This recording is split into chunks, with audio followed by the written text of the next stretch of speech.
Well, hello and welcome back to the Tao Manifesting Tarot, the audio edition, the tarot reading that is focused on your ability to manifest. And the idea how we connect in there is we improve your imagination, and we do that by our presentation.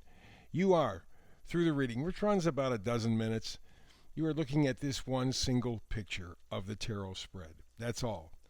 I do not want to add anything else to the scene because this is a two-dimensional screen. And like all two-dimensional screens, meaning your laptop, your desktop, your phone, over a period of time, watching action or video actually weakens your imagination because you are a participator. An observer, not a participator. You are looking at something else going on, and so you surrender your imagination to what you have on the screen.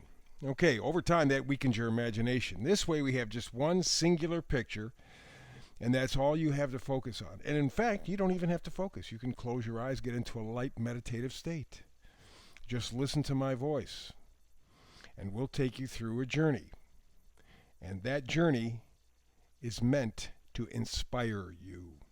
If you're inspired, you manifest much better. And to do that, you need a good, strong imagination. So that's what this whole thing is about. So we begin, bottom row, middle card, the Oracle card, a change in the wind. Okay. Change in the wind can harbinge a number of different things. It can be better weather coming. It can be a storm on the horizon. It probably will be different for everybody. But the idea is that the conditions around you will somehow be changing. In fact, right now, we do have the eclipse season. We do have Mercury retrograde. Pluto is getting ready.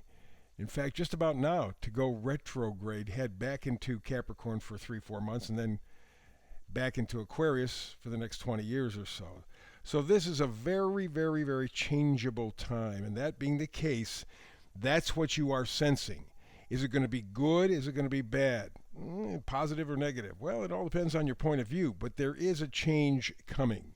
So let's begin, bottom row all the way to the left. We talk about the High Priestess. The High Priestess is, at her essence, intuitive. She's connected to her higher powers through her subconscious mind. So are you. So am I. So are all of us.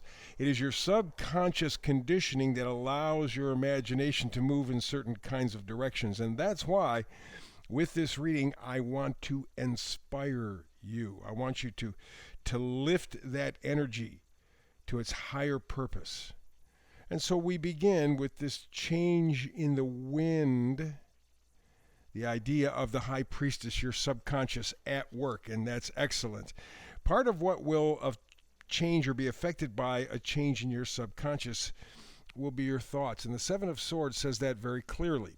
Seven of Swords, especially when it comes to manifesting, says, okay, I am simply going to take the thoughts or ideas, because that's what swords are. I'm going to take the thoughts and ideas that are best for me, best suited for me, feel best for me, and I'm going to leave the others behind. Because as we're going through life, we are given so many ideas, so many values, so much is dumped on us from the time we're just teeny, that we never ever give it a thought. In fact, stop and think about the most critical time in anybody's life is from the time they're born to about 5, 6, something like that, maybe 7 for some. Your brain literally is on record at that point.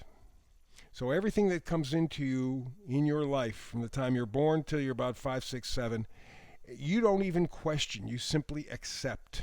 You are in that mode. Your body, your brain is developing a database. It's only later in life that you look back and go, what the hell am I thinking that for? Why am I feeling this?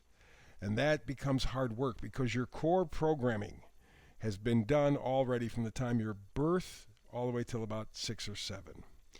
At the Seven of Swords says, okay, I'm going to follow my High Priestess subconscious, my intuition.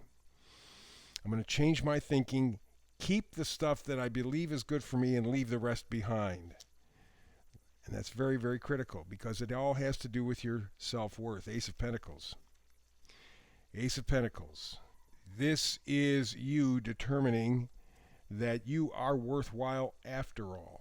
You are a good person after all. You are worthy of being here, and you're certainly worthy of being treated fairly. And all of that is happening because you are diving into your subconscious, keeping the good, positive thoughts for yourself, leaving the others behind.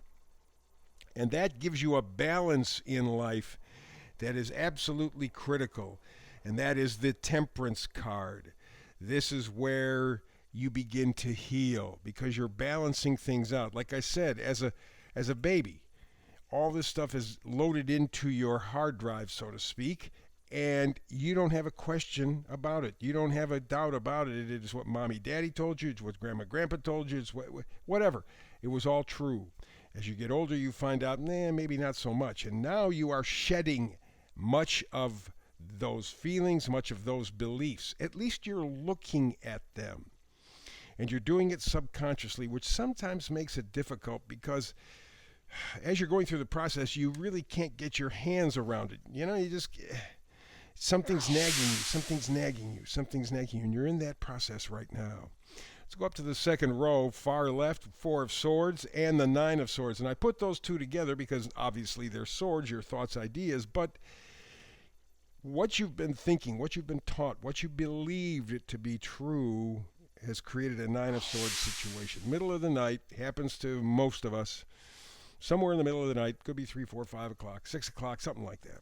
All of a sudden, if you kind of wake up and go, geez, I could have done this, I should have done this, man, my life is this, and you kind of just tear yourself to pieces. Well, the Four of Swords says, don't do that.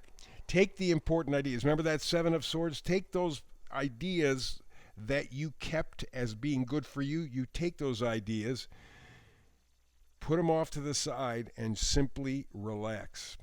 Don't do the overthinking thing again, because when you do the overthinking thing, that just gets you into trouble, accomplishes nothing, and in fact goes back to the Ace of Pentacles. It tears your self-worth down because you feel stupid, you feel ignorant, you feel like maybe I'm just a jerk off after all.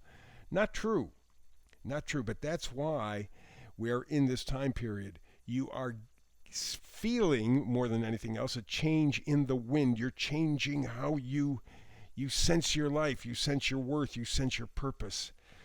But it is not, generally speaking, it's not solid enough for you to wrap your head around. You can't do it. It's just there. It's this thing nagging at you, and you really are having a tough time in terms of dealing with it. Well, again, the idea is for you to value yourself. And I always say this because at this time it's very important. When I say love yourself, I don't mean narcissism. That's self-hate. Oh, I know on the outside it looks like they really like this, man, they're really in it. No, they're not. They're covering up.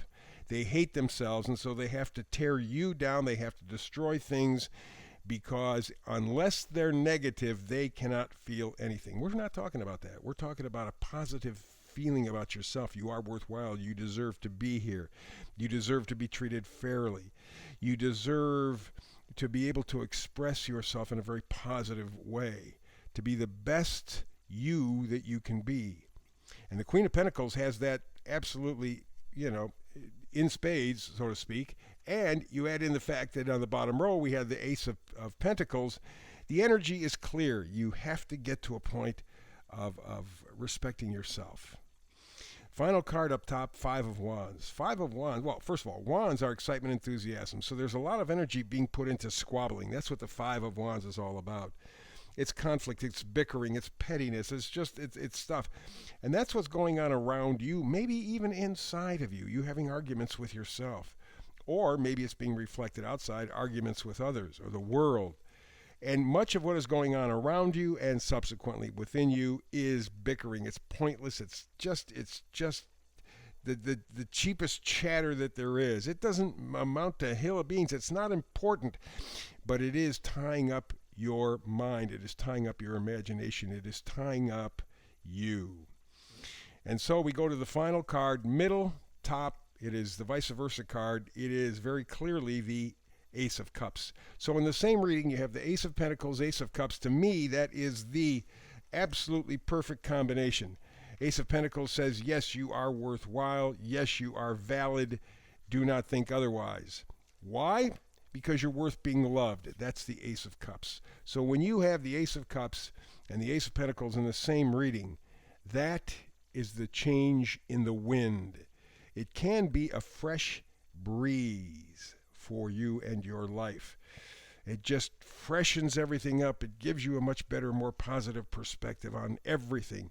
But it all begins with how you feel and think about yourself. And that's where the change can come. I say can because you can opt in, opt out. It's your choice. Always your choice. But we want to inspire you so that you manifest the best you can possibly manifest. So there you go. A very powerful read, and I think very pertinent given the astrology going on. You are freshening everything about you. Choose wisely. Alrighty, that's the reading for today. Another tarot reading tomorrow. Hope you're here with me. If not, between now and the next time we do get together and do some tarot together, peace and blessings, and live inspired.